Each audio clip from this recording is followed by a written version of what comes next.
देखिए, देवली उनियारा का चुनाव भारतीय जनता पार्टी ने लंबी तैयारी के साथ और व्यवस्थित मैनेजमेंट के साथ लड़ा था। वहां पर हर बूथ पर एक ग्राम पंचायत को हमने इकाई बनाकर वहां कार्यकर्ताओं को व्यवस्थाएं दी और कार्यकर्ताओं ने हर बूथ को पकड़ बनाते हुए वहां पर मजबूती के साथ काम किया और कई दिनों तक वहां कार्यकर्ता निरंतर, हमारे प्रवासी कार्यकर्ता उन बूथों पर प्रवास करते हुए वहां की जनता में भारतीय जनता पार्टी के 10 महीने के शासन को लेकर, हमारी नीतियों को लेकर हम गए।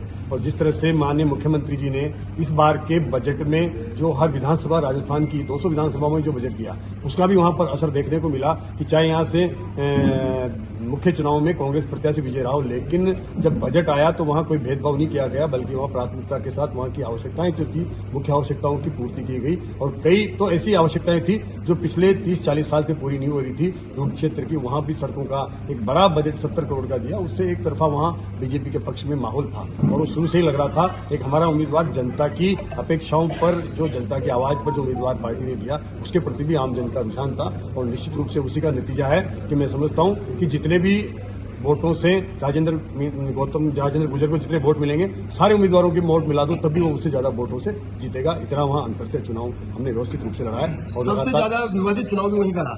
मतलब निर्वाचन विभाग के स्तर पे या पुलिस के स्तर पर सारे फेलियर रहे, एसडीएम के चाटे पड़ गए, कई सारे घटना। तो उन सब चीजों को कैसे देखो? गवर्नमेंट का तो फेलियर ना। देखिए जी, वो सब चीजें वहां पर उत्पाद करने की कोशिश की गई, जो भी निर्दलीय चाहे प्रत्याशी हो, और उन्होंने जो उत्पाद किया, जनता वो सब समझती है। जनता ये कतई बर्दाश्त नहीं करती कि उत्पाद करने वालों को कोई प्रोत्साहित करे। जनता ने वो सब देखा है। वहां पर बाहरी लोग उनके साथ में थे, उन बाहरी लोगों ने आके वहां उत्पाद मचाया। जिस तरह से वहां पर हालात किए, जनता ने उसके खिलाफ भी मतदान दिया है और वहां जो भी माहौल नजर आता था वो बाहरी लोगों के द्वारा बनाया हुआ होता। चुनाव कुछ राज्यों में चुनाव को लेकर शहर के पूरे कार्यकर्ता एक साथ यहाँ उत्साहित और सभी खुशी से सराबोर हैं। भारतीय जनता पार्टी की राज्य में सरकार है। 7 में से 3 सीटों पर भारतीय जनता पार्टी आगे चल रही है, जबकि मोहर लगाई है।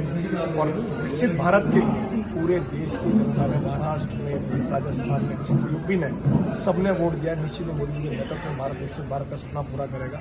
आज भारत की जो आर्थिक राजधानी मुंबई है, वहां से, महाराष्ट्र से हम 2/3 से प्लस मेजोरिटी से आगे बढ़े हैं। यूपी में 9 में से 7 सीटों पर आगे बढ़ रहे हैं, राजस्थान में 7 में से 3 सीटों पर आगे बढ़ रहे हैं। और ये भारतीय जनता पार्टी का कार्यकर्ता है जो बूथ तक काम करता है। कांग्रेस शनै शनै समाप्त हो रही है और उसका हर्ष आज के सारे चुनावी रिजल्ट से देखा जा सकता है कि कांग्रेस समाप्ति की ओर है, भारतीय जनता पार्टी उगता हुआ सूरज है और कांग्रेस डूबता हुआ जगह। लेकिन झारखंड जैसे स्टेट में कामयाबी नहीं मिल पाई बीजेपी को।